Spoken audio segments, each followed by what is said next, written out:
一个少女被人泡在蒸馏罐里，1天之后，她就会被制成香水。小帅是无意间发现这个秘密的，集齐13种美少女的体香制成的香水，能让最铁石心肠的人都变成少女心。小帅为什么要做这么残忍的香水？没办法，他的前半生太臭了。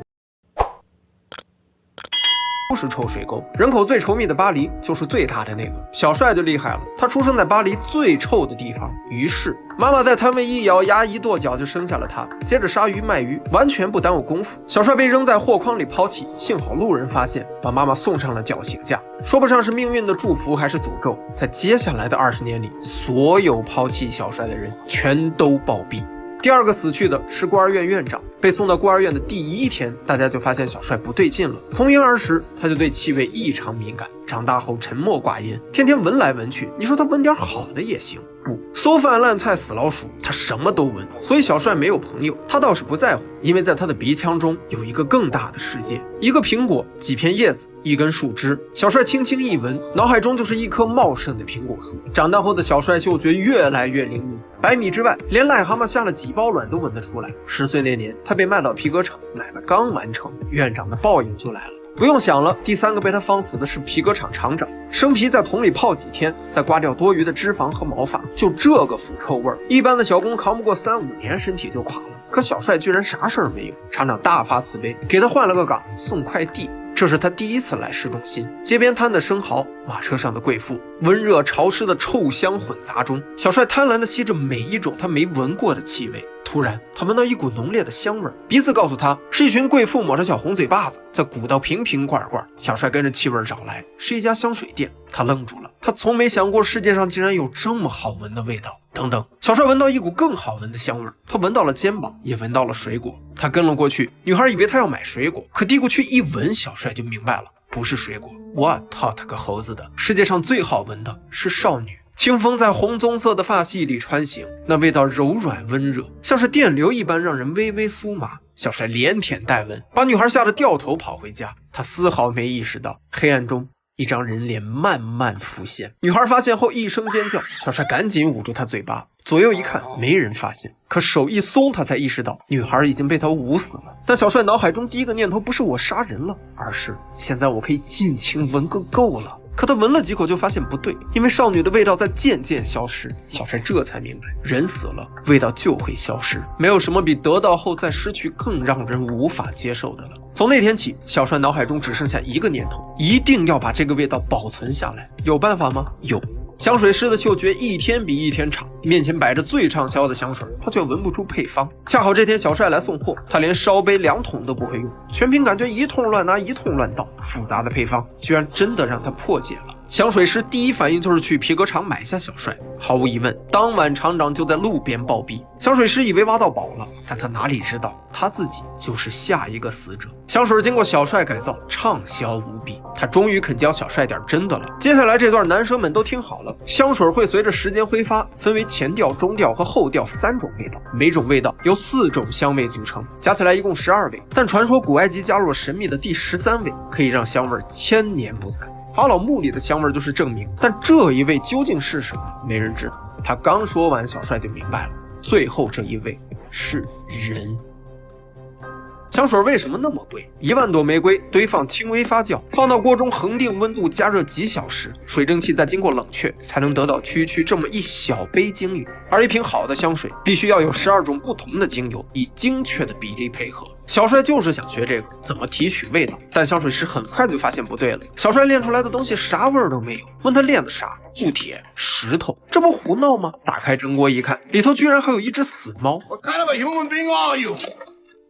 You can no more distill the scent of a cat than you can distill the scent of you or me. 这句话直接摧毁了小帅。他之所以给香水师免费打工，就是想知道怎么保存女孩的体香。香水师只能告诉他，香水镇的油萃法可能有用。他给小帅开了介绍信，让小帅白送他100种香水配方。小帅前脚刚走，香水师的报应就来了。路上，小帅想找个没有味道的地方，静下心来好好回味记忆中的味道。可即便是躲进山洞，小帅却发现世界上所有东西都有味道，山洞、石壁，甚至连衣服上剩饭渣子的味道都被他闻了出来。可闻来闻去，偏偏就是少了一样，小帅自己的味道。原来他是一个没有味道的人，就好像他不属于这个充满气味的世界。崩溃的小帅是被一阵香味拉回来的，是风从柔软的红唇边带来的，跟记忆中的一样好闻。马车上的少女小美天真无邪，小帅看着马车的方向，正是香水镇。重新活过来的小帅直奔香水镇。油醉法其实很简单，就是把鲜花贴在油膏上，让油膏慢慢吸取味道。出师后的小帅立刻开始实验，他在街边找到一个站着的大姐，给了点钱，把油抹在她胳膊上，缠上纱布。等他拿出刮刀来，大姐不干了，小帅一不做二不休，一棍子闷倒了大姐，把她浑身涂满油膏，缠上纱布，头发剪下来单独处理。几个小时后，再从油膏中萃取出精油，这次有用吗？小帅偷偷撒了一滴，大姐的狗立刻有了反应。小帅没忍住咧了咧嘴，他的香水要成了。晚上，小美爸爸安排他相亲，小美不太喜欢这个油头粉面的贵族，她编了个借口说大家玩捉迷藏吧。漆黑中，小美害怕又兴奋，树下闪出一个人影，是小帅。小帅冲她直扑来，小美吓得掉头就跑，万幸撞进了贵族怀里。游戏结束，少男少女们一个接一个从花园里回来，不对，少了2个，双胞胎不见了。他们在哪？小帅的工作间里，同样的操作，同样的已经变成了2瓶精油。小帅猜的没错，只有少女的味道才有用。上司来催他干活，就这么一小滴，暴脾气的上司闻了之后瞬间温和起来。小帅突然有了一个大胆的想法，香水要用12味调和，如果完全不用花木，12味全都用人呢，会是什么样的效果？很快，小镇上的少女一个接一个遇害，老少爷们把女眷锁家里都没用，总是有人遇害。为了稳定民心，镇长抓了个人屈打成招，但小美爸爸一看供词就知道这不胡扯吗？小美跑到镇上庆祝凶手落网，爸爸一耳光过去，小美委屈的跑开，可她哪里知道，爸爸猜的没错，小美正是小帅梦寐以求的第13味精油。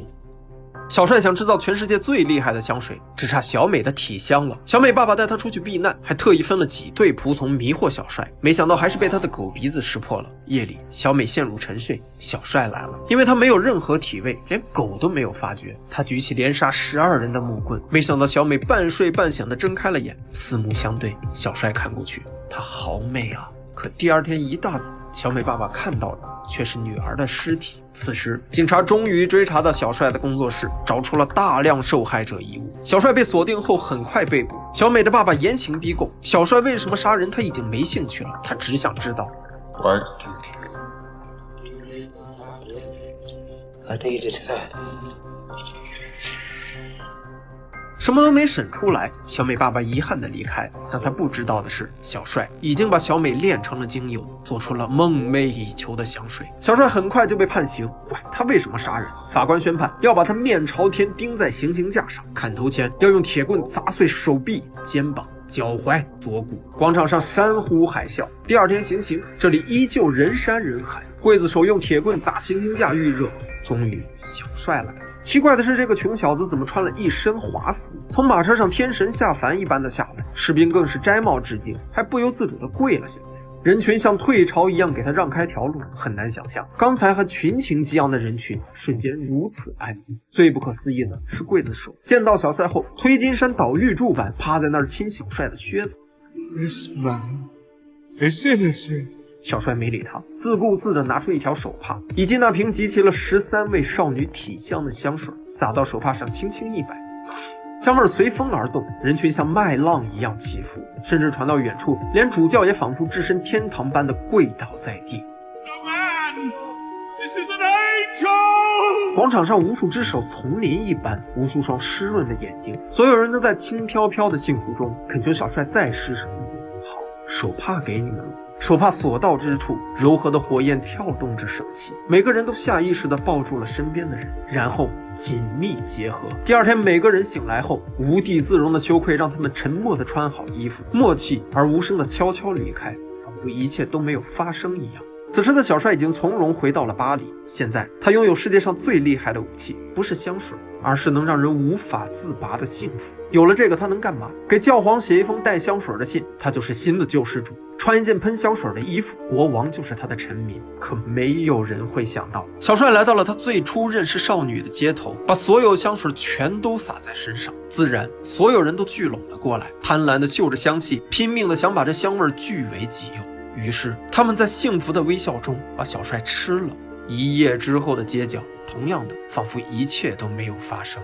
香水是一部惊悚片，但它最惊悚的不是用13位少女体香制作香水的过程。原著里有一段话：人可以在伟大面前，在恐惧面前，在美面前闭上眼睛逃避，却无法逃避味道，因为气味是与呼吸同在的。而小帅恰恰是一个没有味道的人，无味的来，也无味的去。同样的，香水之所以会分为前中后调，是因为精油会随着时间渐渐挥发，直至气味消失。香水的惊悚在我看来就是一个绝妙的反问，那就是我经历过炽热，我经历过浓郁，可当时间在我身上汹涌的流逝过后，我拿什么才能证明我真的拥有过？